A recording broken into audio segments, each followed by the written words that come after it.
What's up, everybody? You're listening to the Hustle and Flow Chart podcast with your boys, Matt Wolf and Joe Fear. Check it. Ho, ho, is it that day again? Nope. Oh, Come back tomorrow. shit. Thought it was podcast day. Tomorrow? You don't want me here. It's going to be Friday. You're going to be hanging out with your kids or something. Hey, all right. Okay. Matt's not rolling with this. Hustle and Flow Chart here in your earballs. In your This is Joe earballs. Fear. And I'm Matt Wolf. Jesus, Matt's a little slow right now. Welcome to Earth, Mr. Matt. I'm a little zoned out after a lot of good podcasts today, but I'm definitely zoned out after got a little tongue-tied, a little tied-tonguey. Okay, moving on. We are, for some reason, we're looking at images of Joe Rogan back in his news radio days. Yeah, why not? What the hell? What else do you do? Doesn't make sense. What else But do you do with your We have time? a guy that doesn't look like Joe Rogan at all No. on our show today. His name is Travis Houston. He's another dude in San Diego, and he's a good buddy of a lot of the guests we've had on our show. He seems to know everybody. Yeah, I mean, I can name names, but it'd be half our podcast list, so I'm not gonna. Brad Costanza's a really good friend of his and actually a co-partner, business partner in another venture. But Travis is, I would say he's like kind of been a behind-the-scenes guy for a long time, but he's working on some massive launches, has done a lot of book launches, documentary type launches, and just information type launches, products online, and essentially breaks down how he flopped on his first launch, and pretty much we dissected why that happened, and now his approach to never flop like that ever again on a product launch, even though launches can be very stressful if you're done right. He literally lays out the framework on how to do that. You will be setting your best foot forward. Oh yeah, he's got a lot of systems, a lot of processes that he breaks down. He breaks down for us, and I was just totally nerding out during these discussions because a big part of it was his 1-3-15 content strategy for launching products using very, very strategic content. So really, really fascinating stuff. Joe was taking furious notes. I was realizing that I can listen back to this recording later and that I'll take notes later. But it's amazing stuff. Matt was pretty much soaking it in. I saw him, and it's very content forward.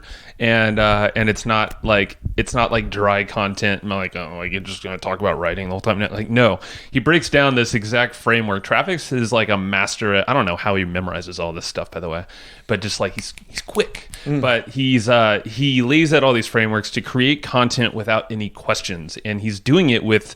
He's actually aiming all of his content and positioning in ways that it actually triggers like a personality. There's 4 main personality types out there, and he basically creates content based off of every single person. Don't give the whole thing away. But I'm not telling how. Okay. I'm telling the what. So that's one of the cool things. There's a lot more to it.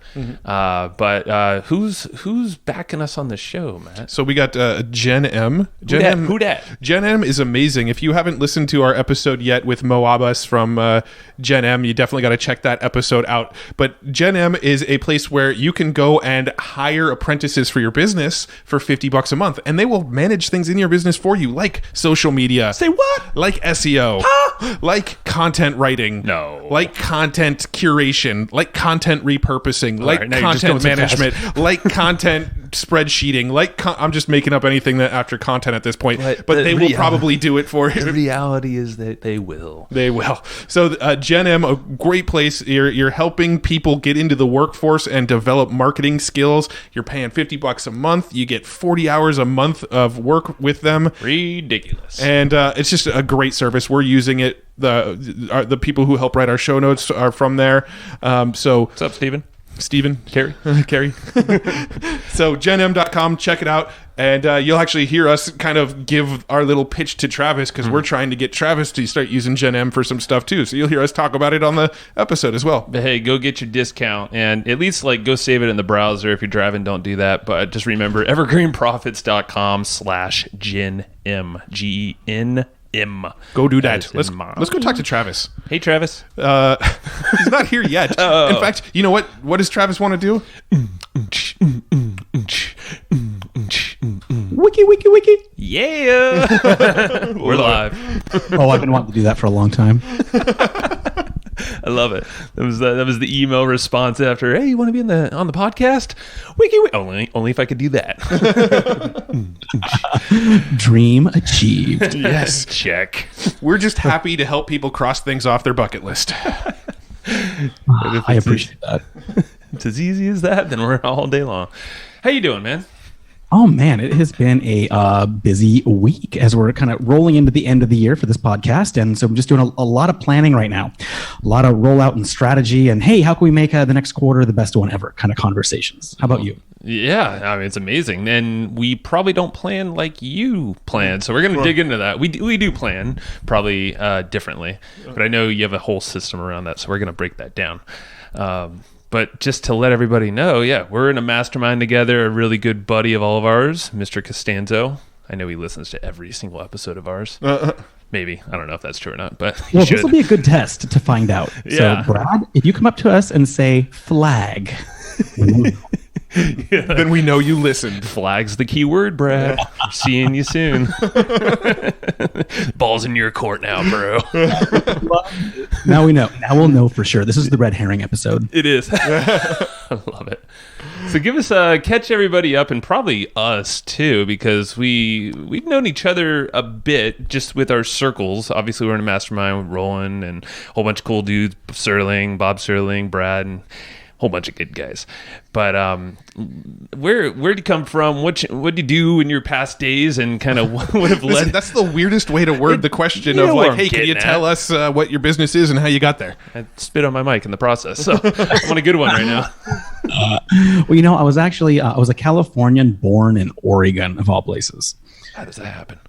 I know. How did that happen? Always wanted to be in Southern California, and figured out a way to make it happen. And I'm happy, literally happy to be a Southern Californian. And as you know, we just had we were kind of voting to see if we wanted to split the state up into 3 different parts: Northern California, and Southern California. And so I say I'm Southern California proud. Love it.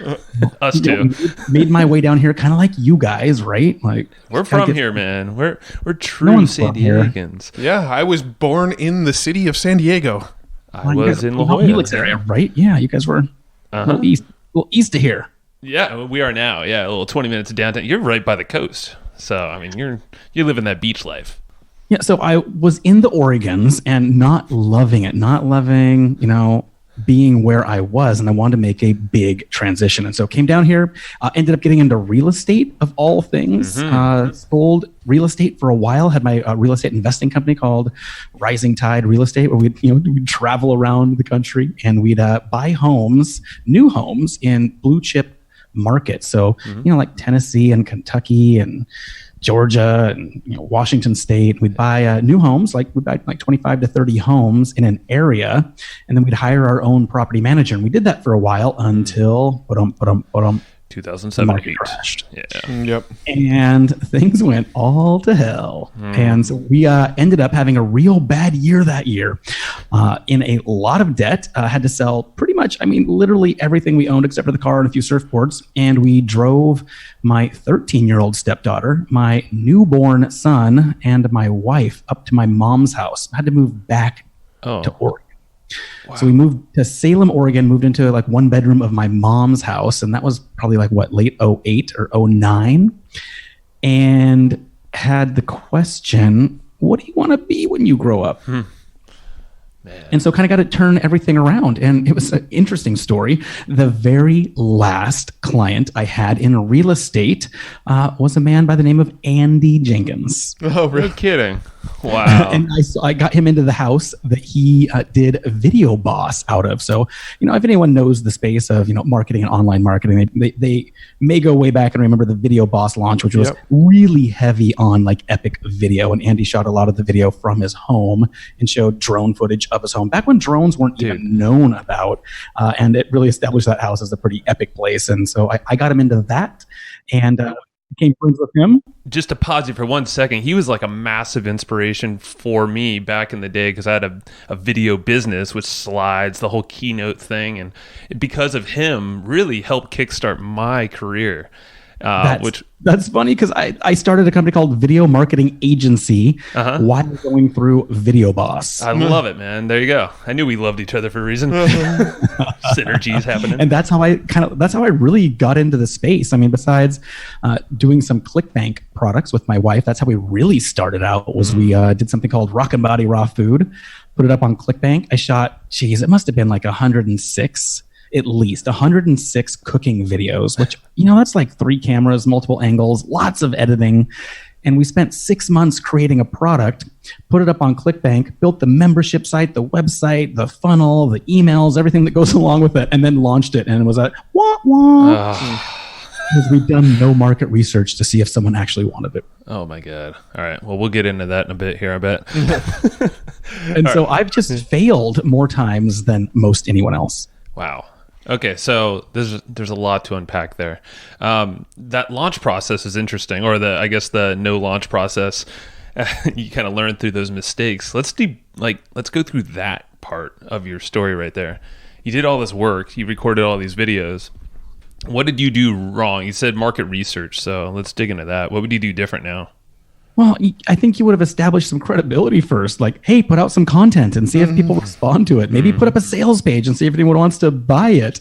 Put out some social media, see if anyone's engaging with it. We went the exact opposite direction and said, hey, let's shoot all the videos, edit all the videos, learn how to build a full-blown membership site and funnels and funnel pages and everything that goes along with that, and then set up the email and the tech behind everything, and then test content. And so it was completely backwards. I mean, we really should have been blogging and shooting videos and putting out free content and building an audience first. That would kind of make sense. So it really did help us come up with the process of what we call minimum viable programs, where what we do now is we'll put out a little bit of content and we'll go to a sales page. So whenever we're early stages of launching a product, we actually go straight to a sales page right away. And if enough people sign up for it, we'll go through and we'll deliver the program live week over week. The first 3 or 4 times we launch the product, so we get some like real iterative feedback instead of building everything first. So now I like to start really light, not a lot going on, really get people into the program, make sure that we've got a lot of feedback from people going through the program before we ever really go through and do a full-on launch. I love it. It's smart. Yeah, it's selling. And do you have a magic number that you're looking for typically for buyers? No, gosh, no. I mean, if it's over 10, as many as possible. As many as possible. As many as possible, but honestly, I'll do it with 10. Okay. That's what I was getting at. Just before you move on to the next stage of actually doing the full-blown thing, So are you talking about these are products that you create, or is this something you're doing as a service for people who created products? Matt, the answer to that is yes. Got it. That's a good answer. So, I mean, honestly, so we've done it for our products over and over, but where it was been really helpful is I've worked with some pretty big name authors, speakers, experts, blah, blah, blah. And what we've done is before a book has come out, and those published books can take months and months to come out. So it's like an 18-month lead time on a New York Times book. And what we'll do is we'll launch the back-end program in beta for the book. So we can get case studies for the book and testimonials for the book and extra information and how do we change things before we actually turn in the manuscript. We did that numerous times for a couple of different clients, and it was really a great process because you have so much information before you ever actually get to the book launch. And then the book launch, of course, leads to some back-end program launch. And that back-end program launch leads to like other things. So to have that information, like have to have that intel in your back pocket before you ever go to do a launch. So it's really, doing a quality beta before you ever go into like a full scale product launch, which could make or break you, to be quite honest. Yeah, no, launches are stressful as hell. Even if they're probably well, I don't know. Would you say that? Like, have you experienced obviously stressful launches? Have you had a Zen-like launch? There is no such a thing. Okay. Yeah, I didn't think so. Like, no matter how systemed you are and experienced, it's going to be hell. And it's because you can't control technology or when someone's going to update their system or when an upsell link might break or any of the technology things that you just literally, no matter how many of your vendors you call in advance, something generally seems to come up. Yeah, I feel like every launch I've ever been involved with in my life, there's something, at least one thing that waits till about 2 hours before the cart opens to get done. There's always stuff that's just like, okay, we're up. I didn't sleep for the last 36 hours because I have so much stuff to help build. And I don't know, it's never been a fun process for me. So we figured out how to kind of phase them out. But it's always interesting to hear from people that are doing them fairly actively how they've sort of managed and handled that kind of stuff. Well, which is why the name of your company makes me breathe easy and sleep better at night. Me too. Thank you. Evergreen. I really do believe that's where it's at. People get caught up in this launch model, and it's not. I think I heard Rich Sheffrin say this once, and I just fell in love with it. He says launches aren't a business; they're a bonus. I agree. It's an awareness thing. It should not be a business. It should really be a bolt-on to your business occasionally, maybe, but I really prefer things that are evergreen, that you can drive traffic to, and that you're not, held hostage by either joint venture partners or affiliates. So what type of launches have you done? I know you worked with so many things. So I'm just curious. Sure. We've done it in the health and wellness space for a lot of different doctors. Within about 18 months, maybe it's about 22 months, we launched 3 New York Times bestseller campaigns for JJ Virgin. That was wild, doing that many in that short a period of time, plus other ones in between that. I've consulted on a lot of other launches in the space in terms of, some doctors you may or may not have heard of. Natalie Jill, we did a huge launch with. We've done one for Colton Nutrition. My wife is just finishing up a big front end project for Zymogen, which is a huge supplement company. We've done them for the Napoleon Hill Foundation and Greg Reed. Done some of those projects for Les Brown. Damn. It's just been so a lot. It's fun to be involved with these, but to be quite honest, it's a rough business model to be doing launches over and over again. Well, what's cool is that, and the thing I'm getting at, and I know this is where we'll really dig in, is content is involved with all of this stuff. It doesn't matter what type of launch it is. And you said that was one thing that you kind of flopped on in that first launch years on ClickBank, was you didn't lead with content and awareness and testing, and testing if people are actually interested. And all these launches, book launches, and even docu-series launches, documentaries, all that stuff's content. You need content out there. And I know you have a process to it, you and your wife, Joy. Very anal retentive process, yes. That's all right. We'll take that too. Truth be told. So let's dig into that. It's the 3:15, right? That's some good math right there. I'm trying. Yeah, it's after complicating the hell out of this multiple times. If you ever saw the Infusionsoft funnels I used to build, it was just, they were enormous and connected from one to another to another. And it was really wanting to simplify things, because that's when it gets interesting to me. When you can take the complex and really simplify it, that's when the whole business gets interesting. That's when you can put SOPs or standing operating procedures behind things and work yourself more out of the business than being a slave to it. Yeah. So, my wife really pioneered this from things that we've been doing over the years, and when we call it the 1-3-15 launch process. And it's super simple and really easy, and something that we still do, and something that we help other clients implement. So the way it breaks down is like this. The one is an offer. So you really need some sort of an offer, and a good offer at that. Now, inside of that one, we do also like to have an upsell or a downsell or something on the back end. So with that offer, you may have something else that you can offer to go along with that after someone buys. And I'm sure your audience completely understands this whole process. So with a good offer, you need an upsell, downsell, and possibly a few back end products that you'll sell as well. That doesn't need to come right away, but you got to have that one really good offer. And it's worth taking the time necessary to test getting one good offer. Oh, without the offer, that thing doesn't matter how much layers of content and great ads you can have. It took me and Joe 10 years to figure out our best offer. It's very true. But that's a real thing. It definitely is. I'm not joking.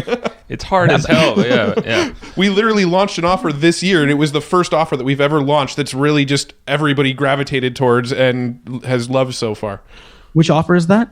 It's our traffic course. It's called Perpetual Audience Growth. I think you have access to it, actually. Be going through that and loving it. Thank you, sir. Yeah, it's great. Yeah, I highly recommend PAG. Yeah. So that's what it takes. It takes having one great offer, and it may take a few iterations of that. There's where people get stuck in the mud, right? I'm going to come out with an offer and it's going to be great the first time. And I tried that and it didn't work. And it takes time, and it takes iterations, and it takes staying the course. So you really want to be an expert at what you do, passionate about what you do, because you're going to hit roadblocks, you're going to hit bumps, and you got to get through those. So you definitely want to like what you're selling. I do have a client right now who I'm helping, and he doesn't love what he is currently selling, and we're transitioning into the thing that he does. What was the trigger for him? Like, did he know he didn't like it prior to doing it? I don't know if you know that's much information about him. I do, and the issue is times change, and he aged and got married and had kids, and he was selling dating advice. Okay. Gotcha. kind of a shift there is needed, or else you're going to get so slapped. When you're selling pickup advice and you're 40, right? You want to make a change, and so he has a vision for where he wants to go. Yeah. And now it's hard to turn off the faucet that's bringing you a lot of cash, right? That makes perfect sense. And why would you? Yeah. So the whole concept is, okay, let's put systems in place that completely remove you from the company and hire a few people to take over all of those roles that you were doing to remove yourself from the business, but yet it still bring dividends to you. Got it. Okay. So what would be number 3 then of this process? Okay, so then the 3 is inside of your offer, you've got 3 really good things in there. We're looking for 3 awesome pieces of content or bits that you could use as a freemium. We call them lures. You may also call it a lead magnet, an opt-in, something along those lines. And it could be an ebook, it could be a video, it could be anything that's going to separate someone, from give you their information, email address, text, or Pixel, or even Facebook Messenger, something along the lines where they're going to trade. They're going to say, I want that. And I'll do whatever it takes to get it. Like, they want it bad. You guys are great at creating these for the podcast. I love how you create the very specific opt-ins you do for the podcast. If you go to the Paul Lemberg episode you guys did, and you've got some really great notes from Paul there. So that's a great example of creating a lure for a very specific thing. Got it. So basically, they're the different modalities or different things you can give away out there based around the offer. Whatever that thing I would come up with 5, 6, maybe 7. You want to get to 3 good ones, and it's never 3. You never just pick the perfect 3. Right. So along with testing, you want to pick a few, and then be able to test to see what's going to get you the highest conversion rate. So the 1 is the offer. The 3 is 3 lures that you create, and then you branch off the 3. And you get 15. And so it's 5 pieces of content for each one of the lures. Now, let me tell you how this breaks down. So we base it around what we call psychographic marketing. And so I prefer Myers-Briggs. You could use DISC, whatever you like. I don't think it really matters. But the 1 is the offer, the 3 are the lures, and then the 15 pieces of content go like this. So it's 5 pieces of content for every lure. And the way we make the 5 pieces of content is we make a personality style base of content. So we make one for competitives. So in Myers-Briggs, you've got competitives, humanistics, spontaneous, and methodicals. Are you guys familiar with that? Not that one specifically. I did the Myers-Briggs a long time ago, and I could not even tell you what my sort of code is. So I don't remember much about Myers-Briggs, to be honest. How about DISC? You guys know the DISC system? Yes, We've done that. We've done DISC, and we've done Colby recently. Same thing. So in Okay. Myers-Briggs, if you're a competitive, that's like a D in DISC or a driver. Got it. Okay. So it goes along with that. So we create a piece of content that's for a methodical, meaning that how does it help me win? How do I get results with this? How can I do it fast? Not a lot of data, and you could go through it pretty quick. So one piece you want to be really related for a methodical. Another one you want it to be for a spontaneous type, which is who else is doing it, and is it hot, and why is it hot, and what celebrities are doing this kind of thing, and who in the space that's interesting is talking about it, and what are the quotes around it, and is it very visual and interesting? So lots of social proof type stuff built into it. Absolutely. Got it. Then you've got one for the people that are more humanistic. And the humanistic types, those are the ones that want to know, well, how does this help, me be closer with my friends or my family? Or how do we do this as a community? And that's where a lot of more of the there's different kinds of social proof. You could use social proof with each of the personality styles. Right. So testimonials, case studies, all of that can be, you can see them used in ways that really go towards that personality style. So you definitely want to tie those in as well. But the humanistic is a much longer post. There's a lot of story going into it. It's very inclusive and community based. And then the 4th piece is for methodicals. Now, this is where you get really heavy into research. So you're getting your facts and your figures and your statistics, and you're backing things up with third-party, irrefutable proof. And it's laid out very specifically, right? Yeah, I don't think I've ever heard of any content produced based off of personality traits. And absolutely. Think about the copy that you would write.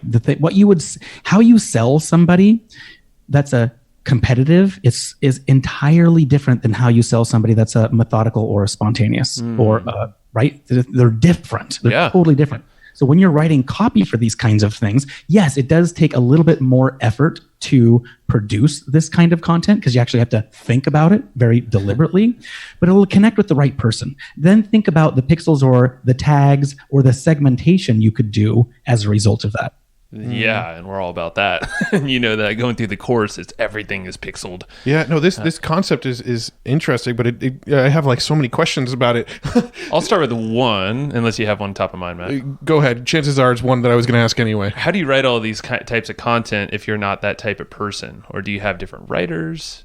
What's the process? No, I've got one really good writer who's smart with this. Okay. So they just know the process and got it down. Honestly, it's as simple as understanding personality styles, which isn't hard to do because there's tons of videos out there on just the basic 4 personality styles. You could go much deeper, but if you understand the 4 main personality types and then be able to learn to write to that or to speak to that, I mean, it's basic sales 101. If you've ever been trained in sales whatsoever, this is always a part of pretty much any sales training program. Matt, did you have one? Yeah, so with the content that you're creating, is this like you create like 5 pieces of content and then go and retweak each one to speak to everybody? Or is this 15 unique pieces of content that are completely written from scratch each time? 15 unique pieces of content written from scratch each time. Got it. And so then my other question, and this might just be totally getting ahead of you, how do you get the right piece of content in front of the right person? That's a great question. That is a great question. I'm just going to put one piece because the methodicals that are listening to this right now will be like, well, he talked about 4 pieces of content, but he didn't talk about the 5th yet. Okay. Well, let's talk about the 5th, and then we'll circle back around to my question of me getting ahead of myself. I'm leading into that, damn it. Okay. Okay. Carry on, sir. The 5th piece of content is a wild card. You could combine different elements of any of that for your 5th piece. So the 1 is the offer. The 3 are the different lures that you have, or lead magnets, whatever the heck you want to call them. And then on each of those 3 lures, you have 5 pieces of content that have a call to action to that lure. Got it. So each of the 5 pieces of content have a call to action that lead to the lure. Make sense? Mm-hmm. Got it. So a very direct one that basically leads right to the third part there. Yeah, the lures. And then all of the lures, whatever format, whether it's an ebook, a video, a webinar, or whatever, they all have all of the lures have a call to action to the offer. Got it. So that's the flow right there, Matt. Yep. Yeah.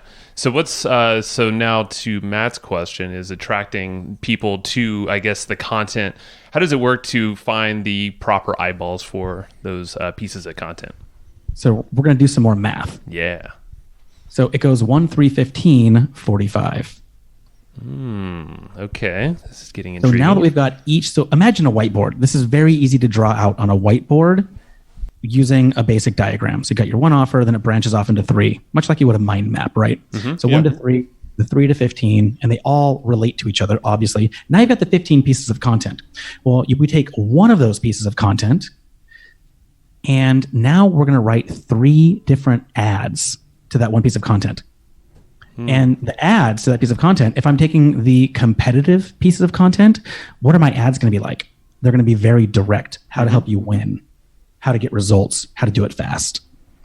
And so the ads going to that piece of content match. They're super relevant. Yeah. The languaging patterns, the personality style matches. It's all contextual and relevant, and it maintains the same scent in terms of copy and structure. Got it. So the people seeing the ads are going to be kind of self-selecting based on which copy resonates with them in the ad.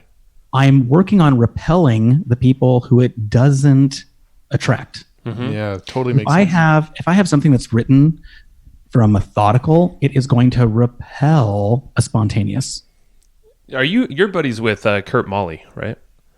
Yes, I'm we sure don't talk you are. about it in public, but yes. Well, he's listening probably too. This just reminds me of, because we're setting up a lot of the ads. Matt's doing it for using a very similar strategy like that, but on Facebook, where it's like get the whole cold audience. Essentially, that's all these 45 different ads out there floating around. Obviously, it's not perfect to the strategy, but the idea is just throw all these these ads out there for content, promoting content, and bringing them a little deeper down the funnel, as they're getting warmer and warmer. Yep, that's exactly. And then when you do your retargeting, it's like people that have landed on this page and this page and this page, but not this page, and then exclude people that have hit this page. That's where this gets interesting. It's complicated. I know you guys understand that piece, but that's where it gets interesting. And you're dropping the tags. So someone that lands enough times on a methodical based page, you can start to know what you want to retarget those people with. Got it. Okay. Did you have other questions on that, Matt? No. Okay. How do you keep this all straight? So, like, what kind of system are you using? Are they just elaborate spreadsheets? And how do you keep it all straight? I used to get very complicated with these kinds of things, and I don't think that's where it's at. So we've just tried to keep it as simple as possible. So it's just a Google sheet. Now I am being more drawn to Airtable. I know you guys love Airtable, but Airtable is, I think, the shiznizzle. I love Airtable. Yeah, it's all just kept Google sheet. Got it. Okay, yeah. No, Airtable's amazing. I know Brad, Costanzo, he turned us on to it. He uses it for all of his podcast stuff. And we're like, wait, what? Our entire podcast is essentially managed in Airtable now, but it used to be a Google sheet, and Airtable is just a little bit cleaner for putting in large amounts of content. So very cool stuff. And sharing filtered views. So the thing I love about Airtable is that if I want to share something with a VA, but I also want to share it with my executive assistant, you can share different views with them so they don't see the same things, which I think is really an awesome way of doing it. Yep. We actually have public views. Like we have if you go to, what is it? evergreenprofits.com/podcast archives. Okay. Sounds right. Something like that. It's actually an open public list of every episode we've ever done with like details about every episode. And all it is an Airtable that we share publicly that people can see all the episodes that have been live. And one's upcoming too. Way of doing it. I love that. Yeah, no, it's super cool. So I just love this process because the first time you and Joy kind of presented that to my wife Heather and we were looking at it, I was like, holy crap, this just makes like content development kind of not mindless, because it's obviously a lot of work, but it's ready for you. You have the structure there, and you just follow the structure. And I would assume, if you're trying to write to these personality types, you can just do a DISC or Myers-Briggs, whatever, look at the printout, maybe get the baseline. I'm sure there's templates online. You just follow, okay, these people like to be talked to like this. This is how they learn. Don't say this stuff. Yeah, that actually brings me to another question about all the content, these 15 articles that you're writing. Is that kind of like templatized, like in the vein of creating systems and simplicity? Do you have templates that you can kind of plug products into to create this sort of content, or is it all off the top of your head from scratch every time? Yeah, honestly, I don't like the model where they're all templatized and just doesn't feel real to me. I want to write things that people want to read or that give real value, and I definitely think it's worth taking the time to do that. Yeah. Yeah, especially if you have someone. You can use a formula. You can use a format for writing, like a lot of writers use. A lot of writers have a certain formula that they'll do. So I know they're out there, but we don't use it. Right. Yeah. I got you. Yeah. I mean, with our content, we have a sort of flow. You get like the hero's journey kind of flow that you hear about in movies and books and things like that. You need to touch on all these elements, and they kind of should be in this order. We have flows like that for some of our content of like, we know we want to touch on all these elements, and they really should be in this order to have the best result. And that's about as far as we take it. It's just kind of like 8 bullets of make sure you hit all of these in this order. I saw a framework that I really liked. I went through a course by Ad Skills and Justin Brook. And it was their content marketing one that they put out. And it was really good in terms of how to come up with ideas for content. And then they did have a few different structures and frameworks for writing that I thought were really good. Yeah, I'll have to check that out. I think we have access to all of Justin's personality styles. So it's one of those things where I also want to be bringing that element into it because we know that it works. Sure. Yeah. Oh, it definitely works. And then with a structure for different uses, I mean, you know, advertorials are written differently than a normal blog post, you know, and there's all these structures that a lot of folks don't think about when they start to go down this path of creating content for their products and offers. Right. So do you go beyond the 15 posts once a product is launched and kind of running? Do you continue to create content, or do you consider that system kind of done and set up and running?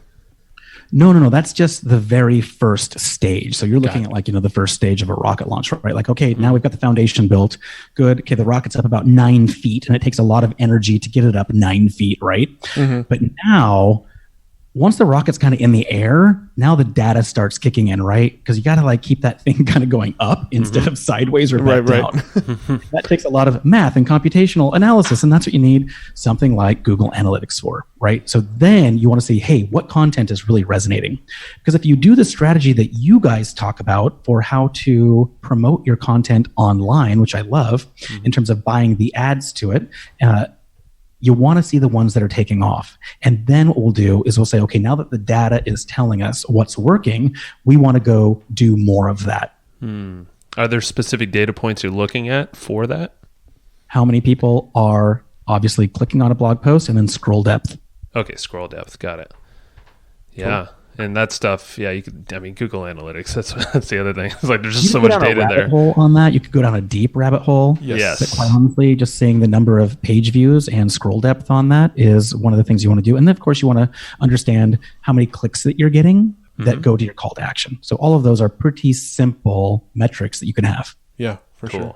That makes sense. Yeah, because I think it was Chris Mercer on our podcast that said like, or so, I believe it was him, but he was like, you know, before you ever go into Google Analytics, have a question in mind, something that you want to solve, you want to answer, and then go in. Don't go in and just start looking. Oh, it's a rabbit hole to just jump in there and start looking at numbers. But if you say, I wonder what my bounce rate is this week, you know, go in with a question so you don't get sucked into that rabbit hole. But yeah, I mean, I've never really looked at scroll depth. To be honest, I'm actually not quite sure how to look at scroll depth in Google Analytics. I've always looked at time on site, but I've never paid much attention to scroll depth. So that's why you need Mercer, because he's the one that sets it up for me. There you go. So he's probably using Google Tag Manager. I'm going to put a plug in there. Measurementmarketing.io is who I use and who I go to when I'm doing any of the setup for clients for Analytics, Tag Manager, and Data Studio. Yeah. And definitely listen to our episode with Chris Mercer too, because he dove into stuff like this and how you can get crazy with like Google Tag Manager and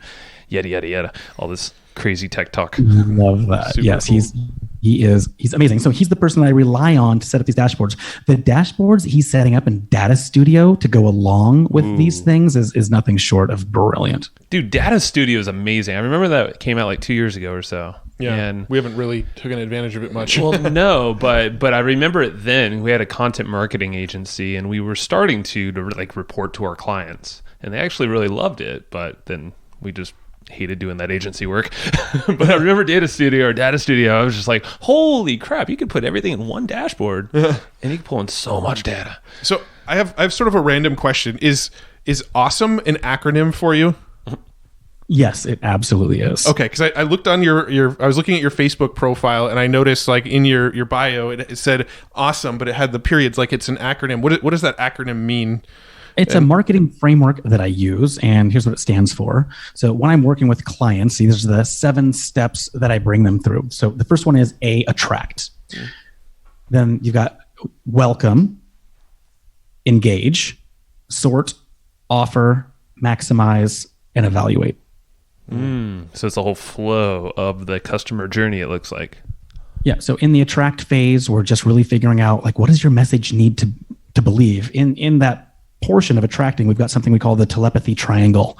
So in the attract phase, there's not a lot going on externally because there's so much going on internally with the brand. We call it the telepathy triangle, which is competition telepathy, content telepathy, and then customer telepathy. So we're doing a really big deep dive into what the competition is. And I've got a huge spreadsheet that we fill out on 3 to 5 different competitors.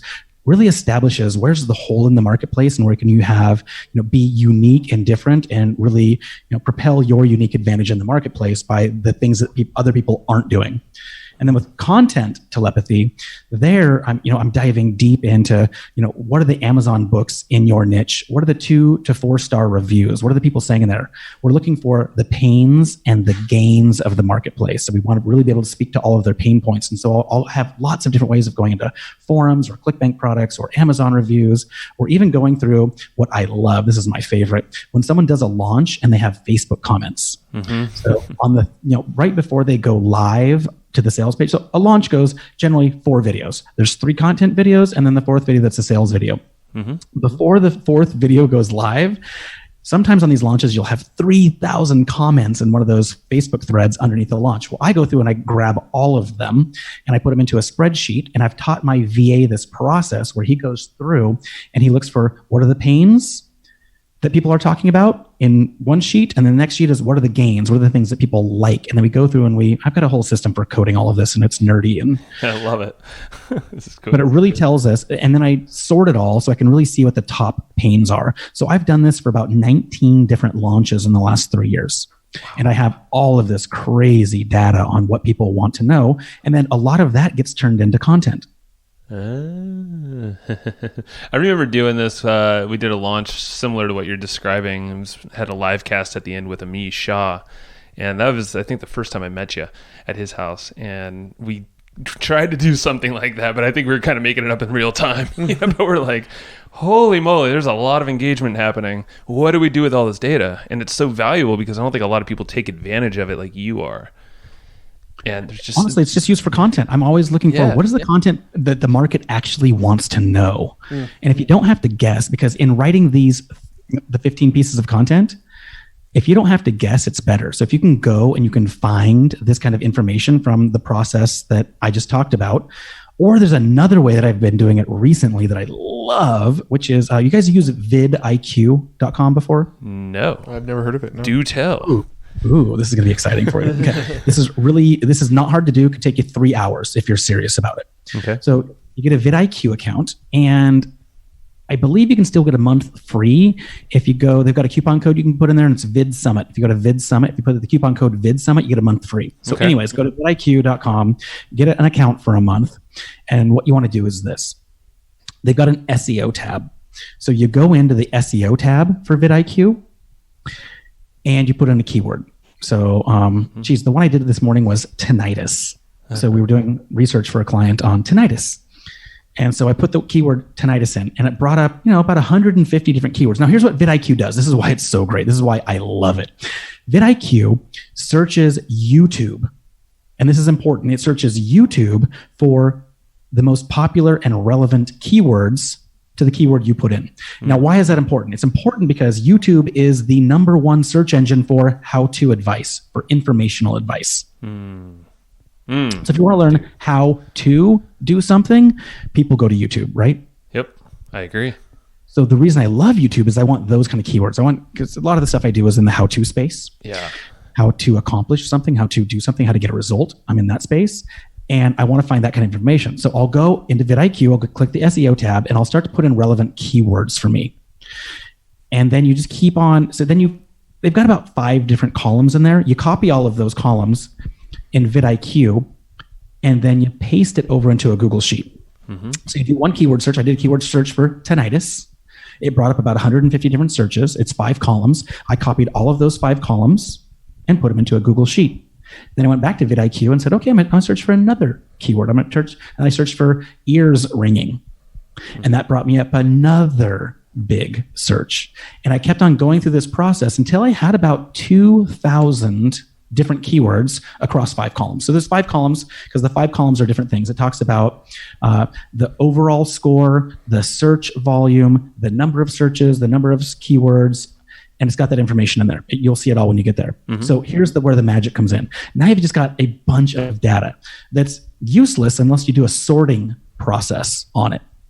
Right. So the sorting process that I've come up with is you want to start looking at your competition score, because the competition on YouTube can be very fierce, right? People are trying to they're trying to get their keywords optimized, and they're trying to get their videos to show up first, right? Have you guys ever done video marketing on YouTube? See, A little bit. we have, but we've never cracked the code on it. No, YouTube is one of the things that still eludes us a little bit. We've experimented with YouTube ads and YouTube organic, and we've never really managed to get any traction with YouTube so far. Do you guys shoot videos currently?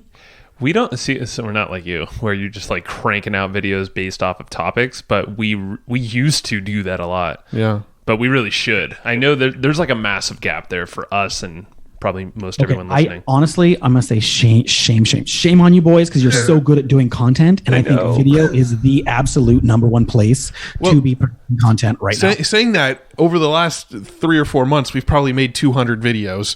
But they're all quick, like holding out our iPhone, like talking to the camera, saying, "Hey, here's a quick tip from somebody that was just on our show," and we give a little 2-minute clip, and we've heard that those kinds of videos don't work well on YouTube. Like YouTube, people are expecting a little bit more polished, a little more quality. So we've kind of we post those on YouTube, but we're not out there like trying to rank for them or anything.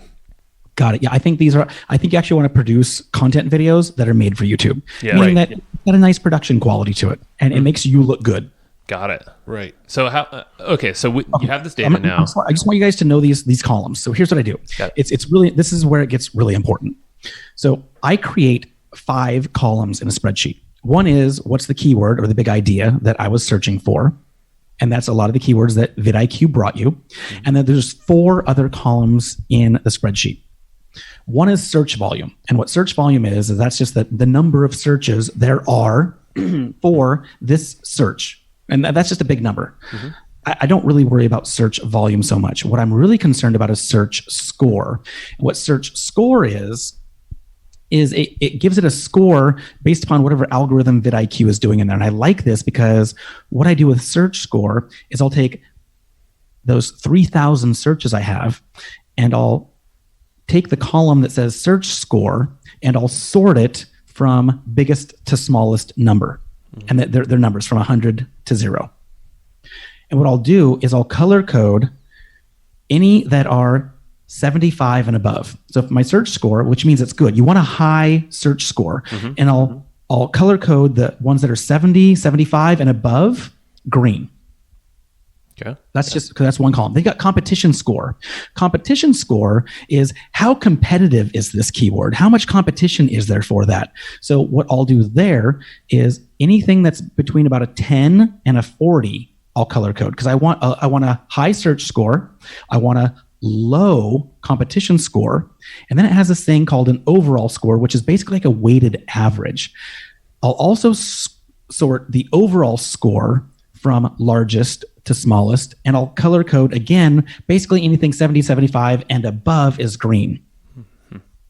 So now you can go through this list and you can just start looking for things that have a high search score, a low competition score, and a solid good overall score. That's going to give you your keywords.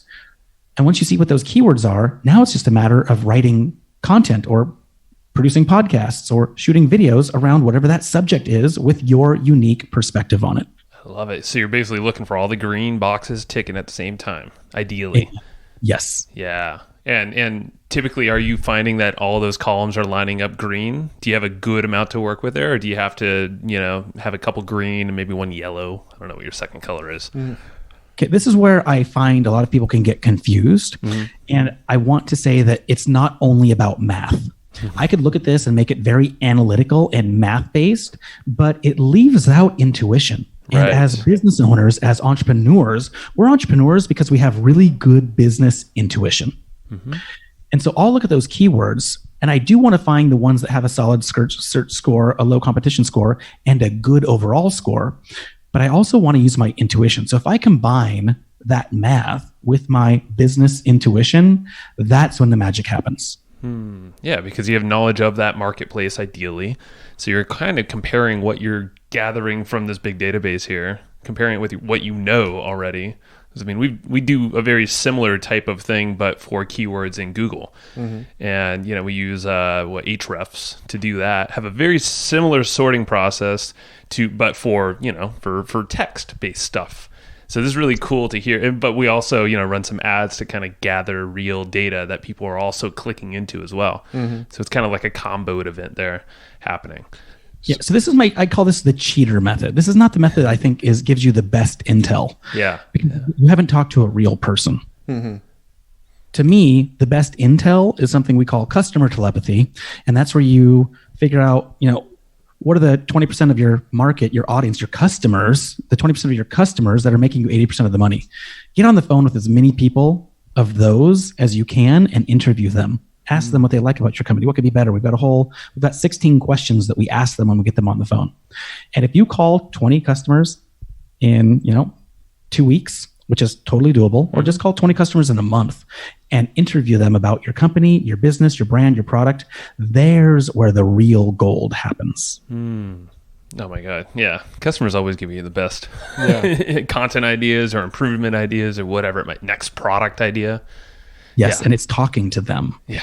That's the key, is be a human, pick up the phone, yes. meet up for coffee. It's literally the best thing to do. So we have part of our business is we do this for companies where we will get the analysis done that shows us which customers are your best customers. We want to get on the phone with those customers and we do an analysis and we come up with a complete what we call avatar and empathy analysis, which we're creating. When I talked about the personality styles, we actually create the 4 different personality styles. Who are your market? What words they actually use? What pains they're actually going through? And what gains that they would like to see from your brand and your business, as well as what competitors are using, any suggestions that they have, who else they're following. And we put that all into an avatar and empathy map. And then we know exactly the words of your market. And so when we go to write copy, that's how we do it. So the reason we can get big wins is because we're spending a lot of time in the front end, really understanding the market and the customer and how they speak and what their issues are, and then being able to speak to that eloquently. Oh, man. This... I love it. And I'm just actually picturing, I'm thinking of, I think you showed me one of your spreadsheets one time for one of your campaigns. And I was like, holy moly, there's a lot going on here. So I'm just trying to say is you're the real deal when you're saying all this stuff because I've seen your work and it's amazing. And that's not to say it has to be like a lot of data. Like you said, it could be done. However, Airtable's very nice now these days, or you can keep it simple, whatever system works for you guys listening here. Airtable. That's the one. I have a question about the content themselves. So when you find out or you figure out all these content pieces you create, is there a specific modality you're going for, or are you trying to do that on as many places as possible? Video, audio, text? I like video, period. I think it should, I prefer video. So when we're producing this for a client, we are really video focused. And the reason is we can just do so much with a video. So one of the things we really like to do is we like to use Zoom webinars and push that into Facebook Live. And the reason you do that is because you want content for Facebook Live. But if you've ever just done a Facebook Live on your phone or your computer, and then you want to pull that video back out of Facebook, it compresses it too much and it's not good quality.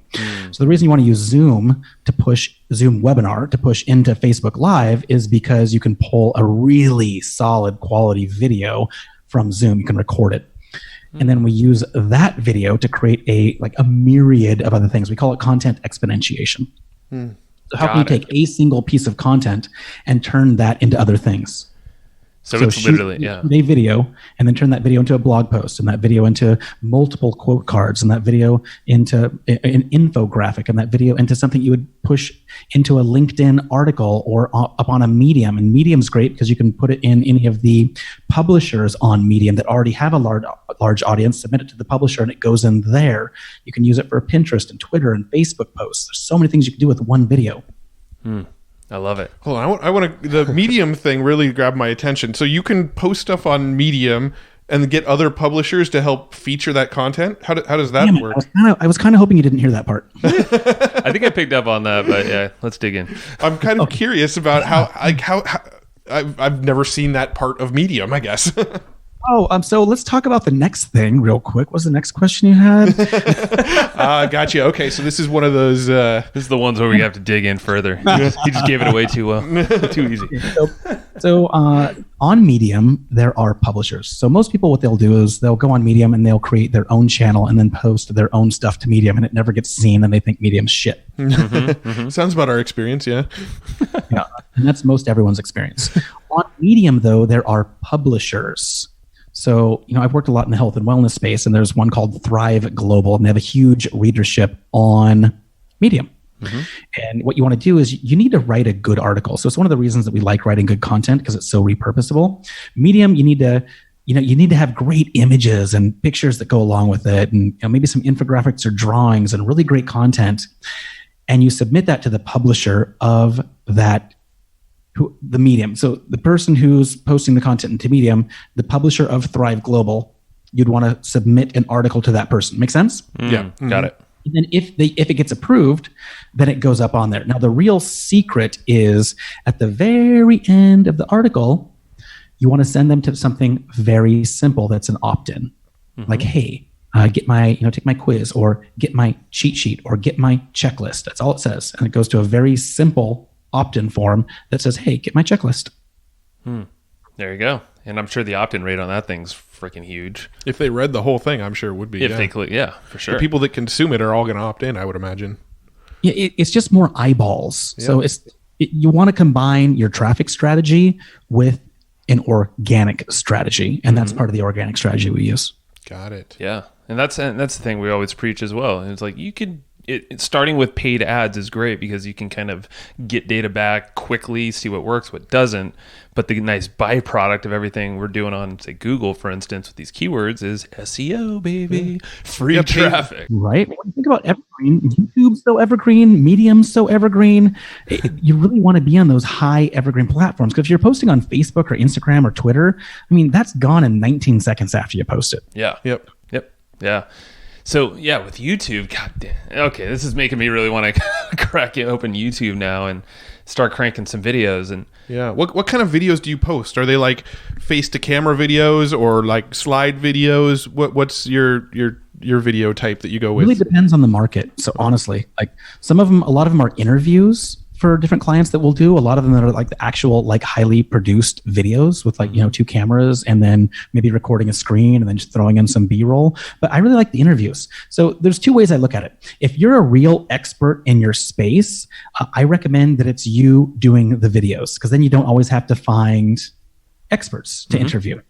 So if you're someone that has a lot to say, you're a real expert, you help people get real results, I think it's great for that person to do videos and talk about their content and their processes.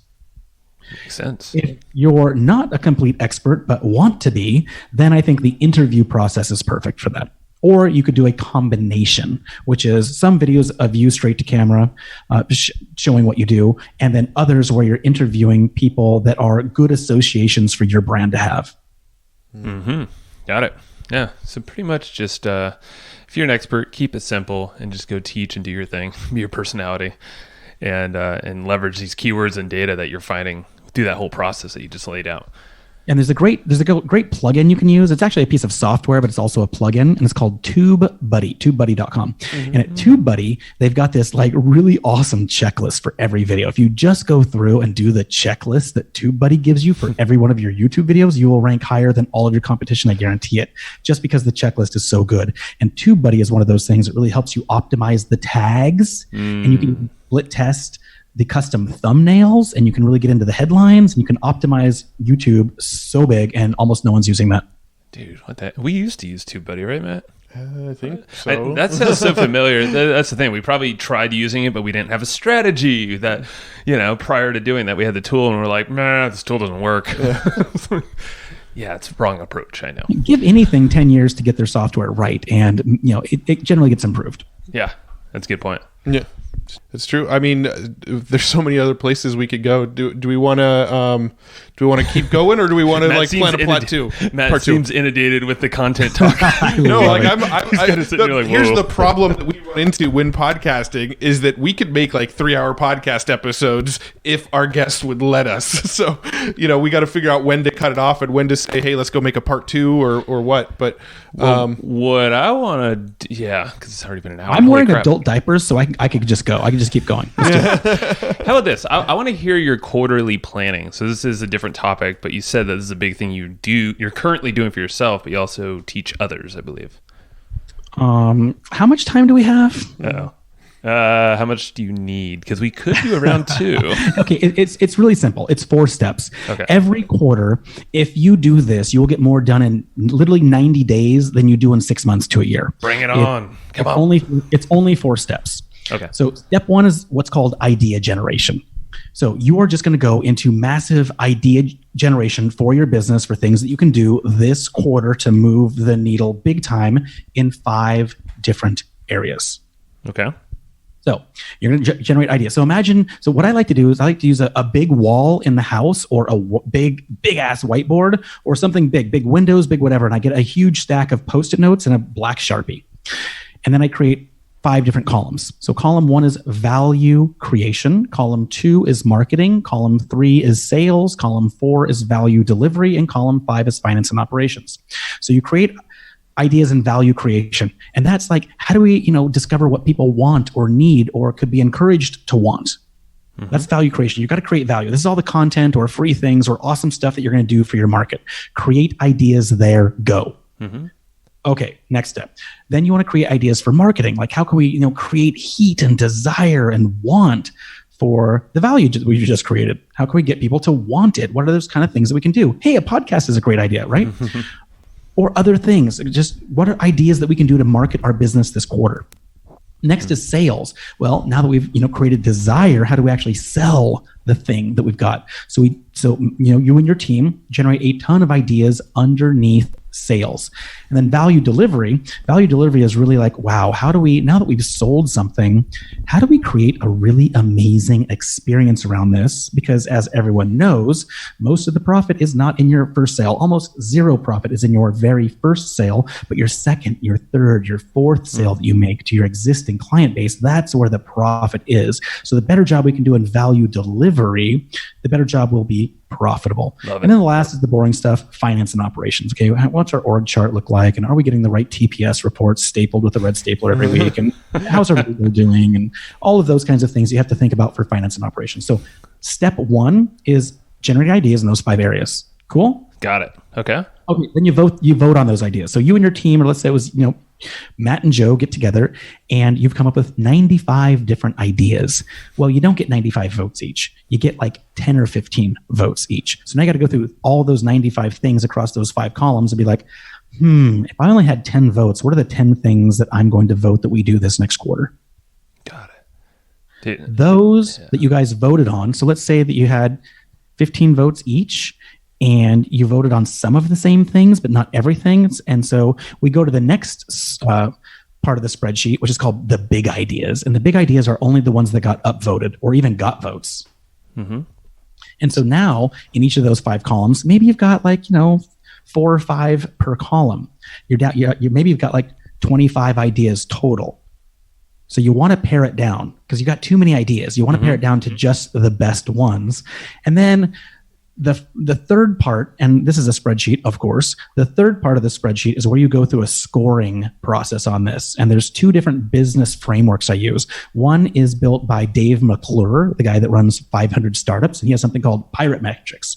Because it spells R or AARRR, which is acquisition, activation, retention, referral, and revenue. And it's binary. Does it help us acquire a customer? Yes or no? Does it help us create revenue? Yes or no? For this idea that you have. And you put each of your ideas, each of your best ideas through that scoring, a yes or no, yes or no, yes or no for each of those 5: activation, acquisition, retention, referral, or revenue.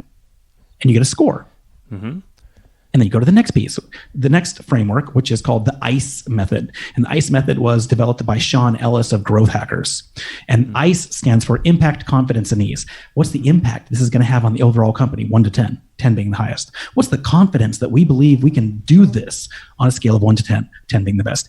Easy. How easy is it to do this? If it's not very easy to do, it gets scored low. But if it's very easy to implement and do, and we can get out in a few weeks, a very high score. And then you get an ICE total, which is an average of those 3 numbers. And then Roland Frazier showed me a metric, which is the weighted total, which takes your ICE and your R and combines it together into a weighted total. And what Roland says is if your weighted total is 18 or greater, the idea is pretty damn good. If it's less than 18, kill it. He actually, I think that scorecard you're mentioning and that whole thing, he outlined on the episode that we told you that we had him on here, and he broke that down. Only this piece. Okay, so yeah, exactly. He's talked about this. I have 4 steps, like I said. Yeah. The third piece is part from Roland. The other 3 are things that I've combined from books and other consultants and things that I've learned along the way. Yeah. No, I get it, because we actually is Roland. Yeah, and I remember with Brad Costanzo, Matt, you and I and him, it was maybe a month ago, we actually did the scorecard, the R part. I think we kind of skipped over some steps, so we would have been better off doing the whole 4 steps here. Thanks, Brad, for not telling us. Last 4th step is you take all of you score everything and you use your intuition, and you only pick the best things to move to your quarterly plan, because this is where you're going to actually use strategic planning, project management software, your team, and you go through a process of really making sure that your ladder is against the right wall with the projects that you have this quarter. And it takes you through the project description, your hypothesis, start and end dates, how much this might cost, how much time it might take, and who owns it. And that becomes your quarterly plan. And there's one piece that I haven't seen anyone else do that I've just learned the hard way. And that's why it's called the quarterly scorecard, is it has a score. So at the end of the quarter, you have to come back to the scorecard and score yourself. So you have to look at the status of a project, which is it in progress or is it completed? If you completed that project, you get a 10. If it's still in progress, you get a 5. And if it's just an idea they haven't done anything with, you get a 1. And then you times that by your expectation score. So you're looking back 90 days. You're looking back over your plan. And the expectation score is it's a 3 basically, which means a 3 is it matched our expectations. If it greatly exceeded your expectation, you get a 5. And if it was way less than expected, you get a 1. So you get a score of 1, 2, 3, or 4, or 5. 3 is it met expectations. A 5 is it greatly exceeded, and a 1 it did not exceed it at all. It was terrible. You times status times expectation, and you get your quarterly score. And for all of the projects that you put on here, you want to look at your average, your quarterly score average. If you're a 30 for your quarterly score average, you're doing something right. So this is it's somewhat of complicated to talk about on a podcast, but I do have the entire thing laid out with the spreadsheet and an hour-long video for the humanistics and a 15-minute video for the competitives at quarterlyscorecard.com. Cool. Good, because I was going to say I need that. I'm following the flow of everything, and it's all making sense. But I'm like, I need templates. I need to see something tangible. Yeah. So it's all really well laid out, and I've got an explainer video. Good. That if you're competitive, it'll make your eyes cry and you'll be cringing because it's so long. It's an hour. But I also was like, because I understand personality styles, I also made a shorter people version. I also make short people. My son is a little small for his age. You have a little son. But there's a shorter video and a longer video. So whichever version you want, it's all there. And every quarter, if you do this is where the real results come in. Yeah. And what was the website one more time? Quarterlyscorecard.com. Perfect. Very cool. I love that, man. I mean, it feels like you're putting the big boy pants on of a business, because like Matt and I, we planned, and we plan all the time, and we design and all that, but we have not done that. Like that's like real business type stuff, which obviously real business here, but come on. Yeah, our business runs more like, hey, I got an idea and I just bought a domain name. Let's build it. And then a year later, that domain name expires, and we're like, remember we had that domain name that one time? Let's renew it one more year. We're going to do something this year about it. 2019 is the year. No. Those are awesome. So Travis, no, that's amazing, man. And you actually did a good job. You summed it up in under 10 minutes. So that was really solid, dude. Real quickly, I know this is sort of an abrupt shift of topic, but your podcast that you've got going now, what's that called? And I'm curious what your sort of bigger picture game plan with that is. How does that fit into your business? Okay, great. It's called Make Marketing Awesome is the podcast, and it's a little different. I looked at all the models that were out there for podcasting and said, how could I do something a little bit different? Because I didn't want to be chained to a weekly episode of having to get one out a week. Mm-hmm. So I wanted to do something just slightly different, and I came up with the idea of Netflix. Netflix was all my idea, and I decided that I would take that to podcasting. I'm totally kidding. But the Netflix model, right? It's more Game of Thrones. Honestly, where I got the idea is actually YouTube Red. My son and I were watching the Karate Kid that they did for Red. Cobra Kai. Yeah, that was really good. Okay, we watched the entire season in a day. We totally, my son and I binge watched that one. And then at the very last scene of the very last episode, my son looks at me and he goes, "Can we watch season 2 right now?" And I'm like, no, we can't, because I don't even know when it comes out. I'm like, oh, that's how they get you. Okay, this is good. So I decided I'd do seasons. So I took the awesome marketing framework, which is, the attract, welcome, engage, sort, offer, maximize, and evaluate. That's 7. So I do an episode on each one of those. I do an episode all about how do you attract someone into your business, and then how do you welcome them onto your email list, and how do you engage with them on go. So 7 episodes is the awesome framework. And so I just did 7 episodes and I put them up. So the very first 7 episodes are up. I actually recorded 14. So season 2 will be going live very shortly, next week sometime. So season 2 will be live when you actually hear this podcast. So every season goes out. Now, I have a plan that I would like to launch a season a month, but I can't imagine that happening. But the nice thing is I'm just putting out a season, and then I can get another season ready whenever I want. That's cool. And our season's going out. So I'd like to just keep cranking it out. And today was the day that I was creating the standard operating procedure for the podcast, because I'm doing everything myself right now, but I've got a VA in the Philippines who I love. And he is going to be taking over probably 85% of it now that I've got the SOP done. Well, you can leverage some apprentices. Yeah, I was going to say this is a good chance to plug one of our sponsors, actually. Go for it, Matt. So we actually, have you heard of GenM, GENM.co? Yes. I was under the feeling that you could only have those for a few months.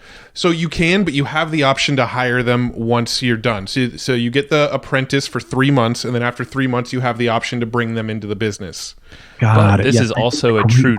This is also a true test of your SOPs. It is. And see how well those SOPs are. If they break your SOPs and you're like, all right, back to the drawing board. Next apprentice. Yeah. Well, if you're interested in checking out GenM at evergreenprofits.com/GenM, you actually get $10 off. If you were to use that link. But into plug. And there's our plug. No, but GenM is really cool. The guy who's writing our show notes, Steven. Hey Steven, he came from GenM, and then those episode companions that you were mentioning earlier, the like cheat sheets for the episodes. That's another person off of GenM that we hired. His name's Carrie. So they're both listening to this episode right now, and they do great work. So can't recommend that tool enough. Just an option for you, but either way. Let's get that podcast off your back. Can I ask, what does GenM cost after the 3 months? So it's $50 a month for the 3 months that you have them, and then it basically starts over. So you can hire them, or you can go back on GenM and find new people to plug into your SOPs, and then it starts over at the $50 a month again. Yeah, no, I love that model. I'm just curious, like what they want after the 3 months is over, because I'd like to. Well, we'll tell you in about a month and a half. Yeah, right. Love it. Awesome. No, they have a lot of good options. Most of them are looking for jobs, because this is like their transition. Instead of a college like degree, they're looking for direct experience. So most of the time, they're looking for a gig, career of some sort. So lots of options there, but. The fact of the matter is, because we've had so many podcasts now, and really it wasn't until dialed in SOPs and having a team and having a structure, which you're good at all of that, and wrapping that around the podcast, then that thing can sustain what you're looking to do. Well, what I'm looking to do with it is I'm looking to get 7 seasons in, and then write a book around what I learned from all of the amazing. I'm literally lucky to have some really amazing guests on there so far, and just create a marketing book around the awesome marketing framework with things that I'm already doing and the learnings from the guests. I love it. And that's one of the things we've always talked about as a huge benefit of podcasts is, Tim Ferriss did his Tools of Titans book, which was essentially a giant curation of some of the best nuggets of wisdom from all of his podcast guests. And, that's something that we may or may not have in the works for our podcast. For the traffic stuff. Yeah. Exactly. May or may not. I just want my mom to be like, to know what I do.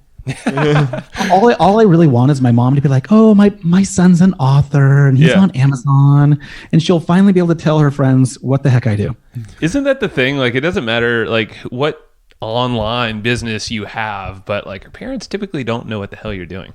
Like, still to this day, my parents don't understand. Matt, they're even business people, and I don't think they totally get it. No, so it's just like it's this dark hole that's like, what do you do in your house all day? Are you a drug dealer? Sometimes I wonder what we do too. So that's true. That's awesome. So I just wanted to have some security around. Oh, he's on Amazon. It's all good. I love what you're doing, man. Let's wrap it up. I know we're kind of a little long, but this has been fun. And I know we will be doing a round 2, maybe with Brad Costanzo at the beach house. Oh, let's do that. That would be fun. We could do that, love that on his roof. Bacon wrapped hustle and awesome. Ooh. Awesome bacon wrapped hustle. That actually kind of sounds better.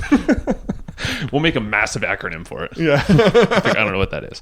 All right. So wrapping it up, you probably know the answer or the question, but what books do you just often go back to or that you recommend to others quite often?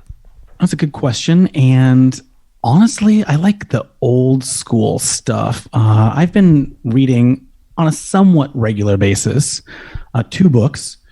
And one is the very first book that had a huge impact on my life, and that was Think and Grow Rich by Napoleon Hill. Mm-hmm. And then I ended up getting to work with the Napoleon Hill Foundation and Greg Reed on the 100th anniversary of that book, and went around the country for a little over a year interviewing people for the next version of that book, which we released with Greg. And I got to shoot all the videos and meet the people. It was one of the most amazing experiences. So a book that had a huge shift for me personally when I was in high school.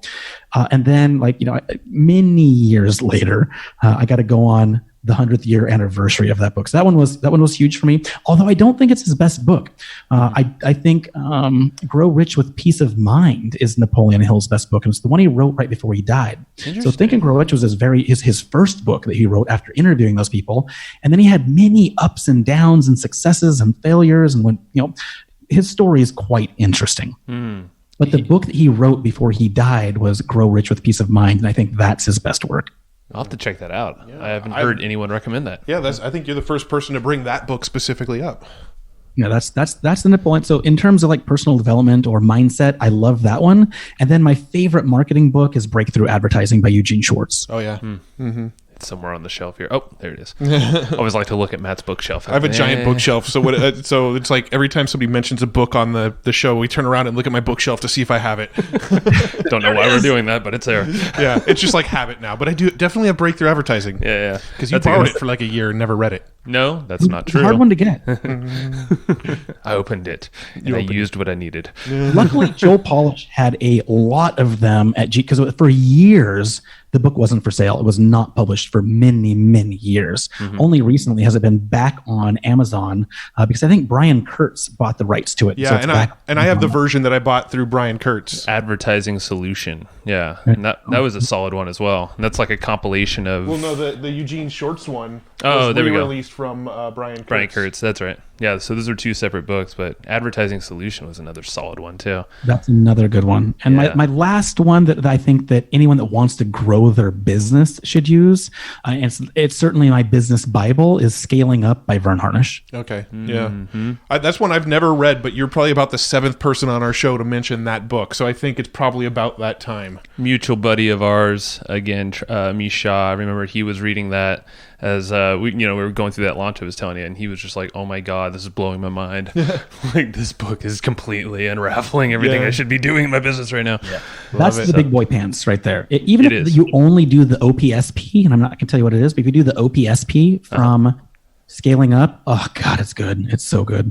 Damn. Yeah, we now gotta get I it. have to buy the damn book just to find out what the acronym is. Well, you got some space on that bookshelf. Let's go get it. It's funny. I actually saw Vern Harnish speak at TNC a few years back, and said I was going to buy his book back then, and I still haven't. So I'm Well, now you're a bad person. fires on your butt.